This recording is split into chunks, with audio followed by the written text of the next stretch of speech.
Hello everyone, कैसे हो आप सब। आई होप आप सभी अच्छे होंगे और आप सभी की तैयारी भी अच्छी चल रही होगी।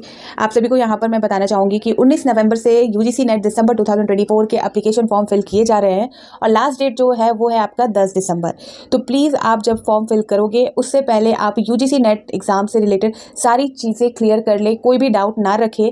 ठीक है, आप सभी को ये भी पता है कि जून 2024 से जो नए सारे चेंजेस हुए हैं, जिसमें आपको ये भी पता होगा कि 3 कैटेगरीज में एग्जाम हो रहे हैं और रिजल्ट भी अनाउंस होंगे 3 कैटेगरीज में, JRF, नेट और पीएचडी।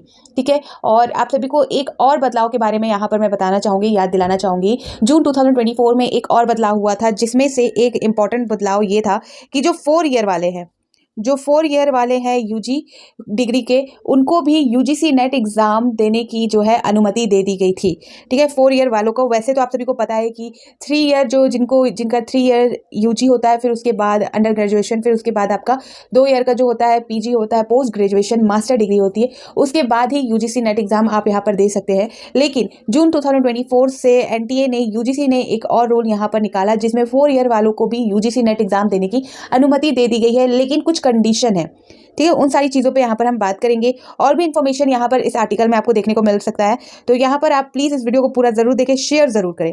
यहाँ पर देख सकते हैं यूजीसी नेट दिसंबर की परीक्षा के लिए नोटिफिकेशन जारी, 83 की जगह 85 विषयों के लिए होगी परीक्षा। तो ऑलरेडी मैंने अपनी सारी वीडियो में और खासकर जो सिलेबस से रिलेटेड वीडियो है उसमें आप सभी को क्लियर कर दिया है कि वैसे तो 83 सब्जेक्ट में जो है यूजीसी नेट एग्जाम लिए जाते थे, लेकिन इस बार जो है 2 सब्जेक्ट को है ऐड किया गया है, जिसमें से एक आपका डिजास्टर मैनेजमेंट और दूसरा आपका जो है आयुर्वेदा बायोलॉजी है। ठीक है, उसके जो सिलेबस है, ऑलरेडी मैंने सिलेबस से रिलेटेड सारी इन्फॉर्मेशन आप सभी को वीडियो सेक्शन में प्रोवाइड कर रखी है, तो प्लीज़ आप वीडियो में सेक्शन में जाकर सिलेबस से रिलेटेड जो वीडियो है उसे चेक कर सकते हैं, किस तरह से आप सिलेबस डाउनलोड कर सकते हैं। ठीक है, तो यहाँ पर देख सकते हैं 4 साल के यूजी उम्मीदवार JRF, यहाँ पर देख सकते हैं उम्मीदवार JRF में बढ़ाएंगे कॉम्पिटिशन, पीएचडी के इंटरव्यू में 30% का वेटेज। ठीक है, तो सारी चीज़ें इस आर्टिकल में बहुत इंपॉर्टेंट जो है वो क्लियर होने वाली है। सबसे पहले यहाँ पर आप देख सकते हो एनटीए ने यूजीसी नेट को लेकर आधिकारिक नोटिस जारी कर दिया है। परीक्षा में इस साल महत्वपूर्ण बदलाव हुए हैं। इसी साल में 3 कैटेगरी के लिए परीक्षा का आयोजन होने लगा है। अब उच्च शैक्षणिक संस्थान में assistant professor, junior research fellowship की पात्रता के साथ यहाँ पर आपको देखने को मिलेगा यूनिवर्सिटी के पीएचडी प्रोग्राम में नेट के स्कोर पर दाखिला मिलेगा। हालांकि पीएचडी की जो फाइनल मेरिट लिस्ट है वो 70% है, फीसदी है वेटेज है, जबकि नेट के अंकों और 30% वेटेज विश्वविद्यालय की ओर से आयोजित होने वाली इंटरव्यू को मिलेगा। ठीक है, तो यहाँ पर जो वेटेज की बात की गई है वो मेरिट लिस्ट के आधार पर जो है 70% वेटेज है यहाँ पर, और यूजीसी नेट और जो आपका इंटरव्यू है उसका जो वेटेज है वो यहाँ पर 30% यहाँ पर रखा गया है। ठीक है, यहाँ पर आगे बताया जा रहा है आयोजित होने वाले इंटरव्यू को मिलेगा। हालांकि स्टेट यूनिवर्सिटी, ठीक है, यहाँ पर बात कर रहे हैं स्टेट यूनिवर्सिटी की, तो यहाँ पर बताया जा रहा है कि स्टेट यूनिवर्सिटी वेटेज में बदलाव कर सकते हैं। उधर इस सेशन में यहाँ पर एनईपी के तहत, यहाँ आप देख सकते हो एनईपी के तहत 4 वर्षीय ग्रेजुएशन करने वाले छात्र नेट के लिए पात्र होंगे। हालांकि वे सिर्फ JRF और पीएचडी के लिए ही पात्र होंगे, असिस्टेंट प्रोफेसर के लिए वे एलिजिबल नहीं होंगे। ऐसे में अब JRF के लिए कंपटीशन और भी बढ़ जाएगा।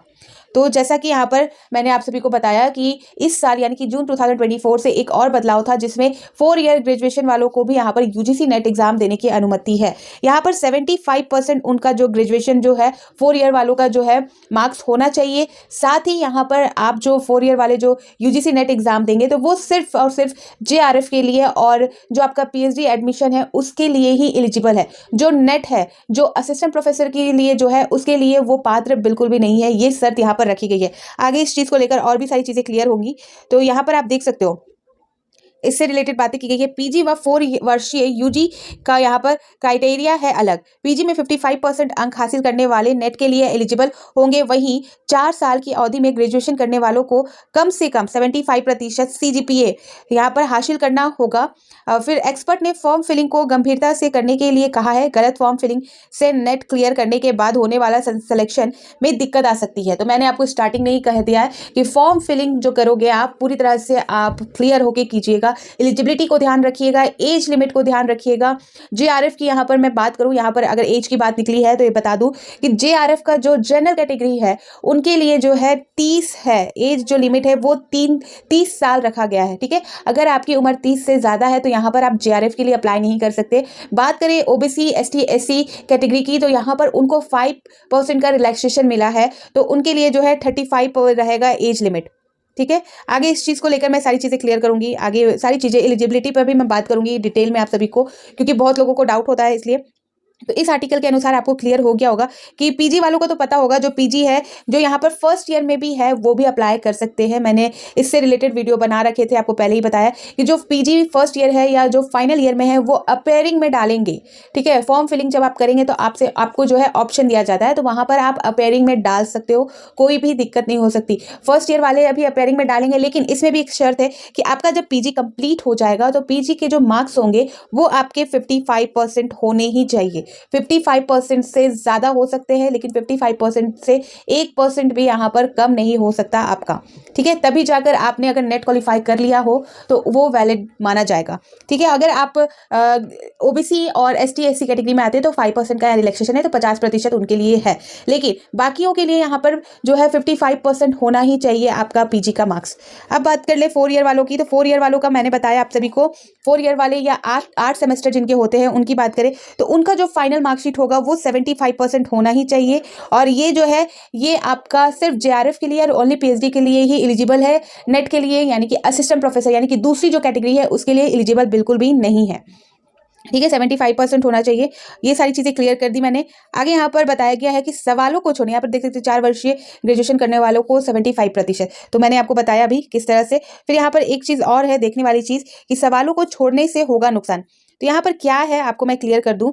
तो यहाँ पर बताया जा रहा है कि यहाँ स्पष्ट किया गया है कि अगर किसी सवाल के मल्टीपल आंसर है या किसी सवाल में एरर सामने आता है तो उसी छात्र को नंबर दिए जाएंगे जिनसे सवाल को अटेम्प्ट किया है, इसलिए सवालों को अटेम्प्ट जरूर करने की सलाह दी गई है। तो यहाँ पर मैं बोलना चाहूंगी इसलिए भी क्योंकि यहाँ पर आपका नेगेटिव मार्किंग नहीं है, ठीक है। यहाँ पर आपके किसी भी तरह का नेगेटिव मार्किंग नहीं है, तो आप इस चीज़ से बेखौफ होकर जो है सवाल अटेम्प्ट करें। यहाँ पर इस तरह का नहीं है कि आपको नहीं पता तो आप गेस कर सकते हो, सेलेक्ट करके भी उस क्वेश्चन के जो आंसर है वो ज़रूर दीजिएगा, क्योंकि नेगेटिव मार्किंग यहाँ पर नहीं है। आपकी किसी भी तरह का कोई भी मार्क जो है घटने वाला नहीं है, किसी भी तरह का कोई भी मार्क्स जो है कम नहीं होगा, काटा नहीं जाएगा। तो यहाँ पर आप इस चीज़ को जो है ध्यान रखें। अगर किसी क्वेश्चन में यहाँ पर जैसा कि बताया गया, किसी क्वेश्चन में मल्टीपल आंसर है, जैसे कि 4 ऑप्शन दिए जाते हैं, उसमें से अगर 2 ऑप्शन के आंसर सेम हो जाते हैं या 3 ऑप्शन जो है उस क्वेश्चन के जो है वो सही है, मल्टीपल आंसर है उसके, या जो क्वेश्चन है उसमें एरर है, किसी प्रकार का कोई प्रॉब्लम है, किसी तरह का कोई दिक्कत है, या जो 4 ऑप्शन दिए गए हैं उसमें राइट आंसर नहीं है, तो इस दशा में क्या होता है कि यूजीसी द्वारा नेट जो एग्जाम देते हैं, जो उस क्वेश्चन को अटेम्प्ट करते हैं, जिन्होंने उस क्वेश्चन को किया होता है उनको ही मार्क्स दिया जाता है, ठीक है, उनको ही मार्क्स दिया जाएगा। और नहीं तो जिन्होंने अटेम्प्ट नहीं किया है तो उनको किसी तरह का नंबर नहीं दिया जाएगा उस क्वेश्चन के।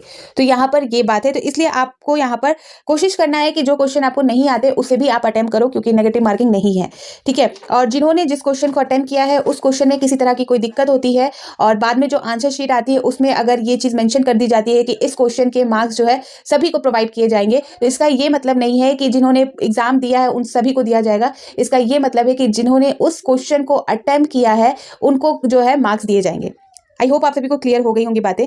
आगे यहाँ पर देख सकते हैं 10 दिसंबर तक रजिस्ट्रेशन, 1 से 19 जनवरी के बीच परीक्षा। तो ऑलरेडी मैंने इस टॉपिक पे आप सभी को सारी चीज़ें क्लियर कर दी हैं, सारी चीज़ें मैंने बता दी है, जो एप्लीकेशन फॉर्म के starting date, last date, exam date, सारी चीज़ें मैंने ऑलरेडी क्लियर कर दी, इसलिए यहाँ पर मैं उस चीज़ को लेकर दोबारा बात नहीं करने वाली। यहाँ पर और चीज़ें आपको देखने को मिलेंगी कि परीक्षा में 3 बड़े बदलाव, ठीक है। तो क्या क्या यहाँ पर देखने को मिलेगा, नेट परीक्षा के लिए 2 विषय जोड़े गए हैं, अब कुल 85 विषयों के लिए परीक्षा होगी। इसी साल जून सेशन में 83 विषयों के लिए आवेदन आमंत्रित किए गए थे, तो ये चीज़ मैंने क्लियर की, जैसे ही अपडेट आई थी वैसे ही क्लियर की। फिर यहाँ पर एक और अपडेट है, सेकंड नंबर देख सकते हैं, एनईपी 2020 के सिलेबस पढ़ रहे 4 वर्षीय यूजी पास या अंतिम वर्ष के छात्र परीक्षा दे सकेंगे। तो 4 ईयर वाले जो छात्र हैं उनके लिए है कि वो भी इस बार जो है नेट एग्जाम दे सकेंगे। तीसरी बात देख सकते हो, तीसरा थर्ड नंबर, इसी साल से नेट परीक्षा का परिणाम 3 कैटेगरी में किया जा रहा है घोषित। तो जैसा कि जून वाले एग्जाम में आप सभी ने देखा, जो री एग्जाम कंडक्ट कराया गया उसका रिजल्ट भी आपने देखा कि 3 कैटेगरी में जारी की गई है, उसी तरह आपके इस एग्जाम में भी देखने को मिलेगा। आगे यहाँ पर देख सकते हैं एक और अपडेट है कि कम गैप रहा तो सेशन के बीच, यानी कि कम गैप रहा 2 सेशन के बीच, यानी कि आप सभी को पता है कि ये एग्जाम, जून वाला एग्जाम जो री एग्जाम कंडक्ट कराया जिसका रिजल्ट 17 अक्टूबर को आया था, ठीक है, 17 अक्टूबर को जिसका रिजल्ट आया था, और इस बीच जो है दिसंबर वाले एग्जाम की बात की जा जा रही है, तो बहुत कम गैप मिला। यहाँ पर देख सकते हैं पिछले वर्षों में दिसंबर एग्जाम का रजिस्ट्रेशन अगस्त सितंबर में ही हुआ है, लेकिन इस बार जून सेशन का परिणाम ही अक्टूबर में आया है, यानी जून व दिसंबर सेशन के बीच छात्रों को तैयारी के लिए कम समय ही मिल पाया है। अब दिसंबर सेशन जनवरी में आयोजित होगा, ऐसे में छात्रों के पास और भी कम समय रह गया है। तो ये सारी चीजें मैंने ऑलरेडी बताई थी, पहले भी मैंने आप सभी से डिस्कस किया था कि आप नोटिफिकेशन के भरोसे मत रहिए। जैसे ही एग्जाम का रिजल्ट आ चुका था वैसे ही मैंने बोला था कि आप सभी जो है दिसंबर वाली की तैयारी करिए, कभी भी नोटिफिकेशन जारी हो सकता है, कभी भी एनटीए जो है एग्जाम ले सकती है। तो यहाँ पर आप अपनी तरफ से निश्चिंत रहिए, अपनी पढ़ाई को कंटिन्यू रखिए। तो यहाँ पर वैसे ही देखने को मिला है, बहुत कम टाइम यहाँ पर मिला है और बहुत जल्दी सारी प्रोसेस को करना है और एग्जाम भी बहुत जल्दी आपका लिया जा रहा है। अगर इसी डेट में किसी भी तरह का कोई दिक्कत नहीं होता है या एक डेट जो है एक्सटेंड नहीं होता है, तो आपके इसी डेट में एग्जाम जो है लिए जा सकते हैं। तो ये सारे बदलाव किए गए हैं और भी चीजें जो है मैं आप सभी को डे बाय डे क्लियर कर दूंगी। ठीक है, कोई डाउट है तो आप कमेंट सेक्शन में पूछ सकते हो। तो फिर मिलती हूँ नए अपडेट के साथ, तो बाय बाय।